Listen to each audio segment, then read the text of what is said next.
चुनावी आकलन में आज हम बात कर रहे हैं सीतामढ़ी लोकसभा के बाजपट्टी विधानसभा क्षेत्र की। 2010 में यह विधानसभा वजूद में आया था और वहां पर आरजेडी ने अपने सबसे कद्दावर नेता दिवंगत सांसद अनवारुल हक को चुनावी मैदान में उतारा था और जनता दल यूनाइटेड ने पहली बार पहले ही विधानसभा में अपना जो उम्मीदवार दिया वो भी चौंकाने वाला था। रंजू गीता जो उस वक्त जिला परिषद की चेयरपर्सन थी और वो बाजपट्टी में जो क्षेत्र है विधान सभा उसमें जो समझिए कि जिला परिषद संख्या था 29, वहां से वो चुनाव जीत करके आई थी।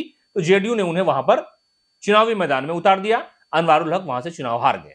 लेकिन इस बार वहां पर समीकरण कैसा है, कौन से उम्मीदवार हैं, लेकिन उससे जरूरी है कि 2020 में जो परिणाम आए उस पर चर्चा कर ली जाए। वहां पर अभी मौजूदा समय में आरजेडी के विधायक हैं मुकेश कुमार यादव, तेजस्वी यादव के करीबी नेता, और जो विधायक हैं तो नेता के करीब तो होना स्वाभाविक बात है और सबसे ज्यादा क्षेत्र में रहने वाले नेताओं में इनका शुमार किया जाता है मुकेश कुमार यादव का।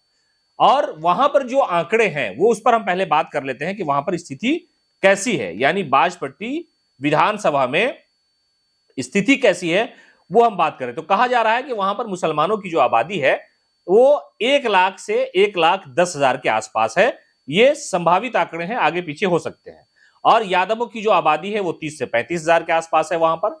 और जो वैश्य है यानी 36 जातियां मिलाकर के हैं उसकी आबादी वहां पर 50 से 55,000 के आसपास है। मल्लाह की भी संख्या 14-15,000 है और पासवान भी 8,000 के आसपास हैं। अब वहां पर बात यह है कि मुकेश यादव जब पिछली बार चुनाव लड़ रहे थे तो उन्हें वोट आया था 71,483 और उनके मुकाबले में थी रंजू गीता, जनता दल यूनाइटेड की नेत्री है, पूर्व मंत्री रह चुकी हैं और वो वहां से चुनाव जीत चुकी थी। उनको रंजू गीता को मुकेश यादव ने हराया। रंजू गीता को वोट आया था 68,780 के आसपास, यानी बहुत कम आंकड़ा था चुनाव जीतने और हारने का। रेखा गुप्ता जो उपेंद्र कुशवाहा की पार्टी की बड़ी पुरानी नेत्री है और वो चुनाव लड़ चुकी है वहां से, वो आरएलएसपी से चुनाव लड़ रही थी, उन्हें आया था 11,267 वोट। उसके अलावा चिराग पासवान जिनके बारे में ये इल्जाम है कि कई सारी सीटें हैं जेडीयू को उन्होंने हराने में बड़ा रोल अदा किया, डॉक्टर इंतखाब आलम, सिटी हॉस्पिटल इनका चलता है दरभंगा में, ये भी पहली बार चुनावी मैदान में कूद पड़े थे।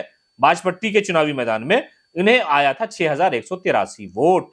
तो यहां पर स्थिति यह है कि रंजू गीता का टिकट समझिए कि बाजपट्टी से कट सकता है, बाजपट्टी से बदला जा सकता है, किसी और विधानसभा में उन्हें भेजा जा सकता है, जैसे सुरसंड वो जाकर के चुनाव लड़ सकती है या पार्टी उन्हें लड़ा सकती है अगर संभावना बनती है। यह हो सकता है कि कहीं टिकट उन्हें ना मिले, पार्टी बोले कि आप चुनाव प्रचार में शामिल रहिए, बड़ी सीनियर नेत्री हैं आप, तो इससे पार्टी को ज्यादा फायदा होगा। वहां पर कौन कौन लोग हैं जो चुनावी मैदान में हैं, हालांकि प्रशांत किशोर के भी कई सारे नेता वहां पर हैं, कोशिश में लगे हुए हैं कि भाई चुनावी मैदान में हम भी आएंगे, दमखम आजमाएंगे।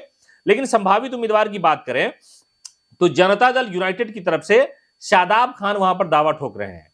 राजधानी पटना में कई सारे बड़े नेताओं से वो मुलाकात कर रहे हैं, उनकी पार्टी के जो टॉप 5 लीडर हैं उनसे वो लगातार मिल रहे हैं और कह रहे हैं कि मुस्लिम बाहुल क्षेत्र है बाजपट्टी, तो हमें वहां से चुनावी मैदान में उतार दिया जाए। जनता दल यूनाइटेड के युवा नेता है वो शादाब, जो शाहिद अली खान के परिवार के हैं, शादाब खान, तो वो वहां से दावा ठोक रहे हैं। उसके अलावा आरजेडी के ही एक हैं शहाबुद्दीन खान, वो अभी लगातार जो है क्षेत्र में जाकर के लोगों से मुलाकात कर रहे हैं।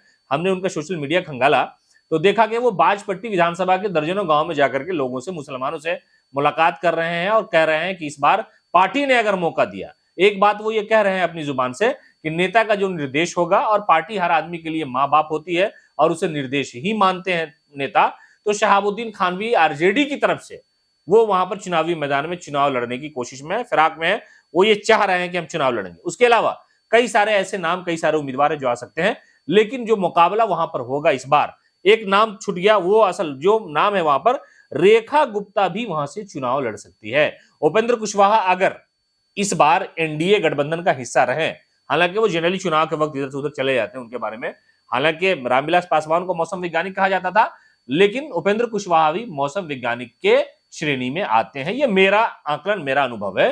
तो हो सकता है कि उपेंद्र कुशवाहा जेडीयू यानी एनडीए की तरफ से दोस्ती तोड़ करके आरजेडी की तरफ चले जाएं, ताकि कुशवाहा के एक बड़े नेता होने की हैसियत से लालू यादव के यहां उनकी बड़ी इज्जत हो। तो अगर उपेंद्र कुशवाहा गठबंधन में आते हैं तो रेखा गुप्ता को वो चुनावी मैदान में बाजपट्टी से उतारने की पूरी कोशिश करेंगे। एक सीट अगर उपेंद्र कुशवाहा को मिलती है, मान लिया जाए, तो रेखा गुप्ता ही चुनाव लड़ेंगे और उन्हें वो टिकट दिलवाएंगे, इसलिए कि भरोसेमंद नेत्री हैं और बड़े जमाने से उनके साथ जुड़ी हुई है। तो कहा यह जा रहा है कि बाजपट्टी की बात की जाए तो मुकेश कुमार यादव सिटिंग विधायक हैं, आरजेडी उन्हें चुनावी मैदान में उतार सकती है और पूरा भरोसा वो कहते हैं कि नेता ने जो कहा, और जब वो डिप्टी सीएम तेजस्वी प्रसाद यादव पथ निर्माण मंत्री थे तो बड़ी योजनाओं का काम करा करके बाजपट्टी क्षेत्र में वो ले गए, जहां सड़कें नहीं थी उस सड़क को भी उन्होंने बनवाया।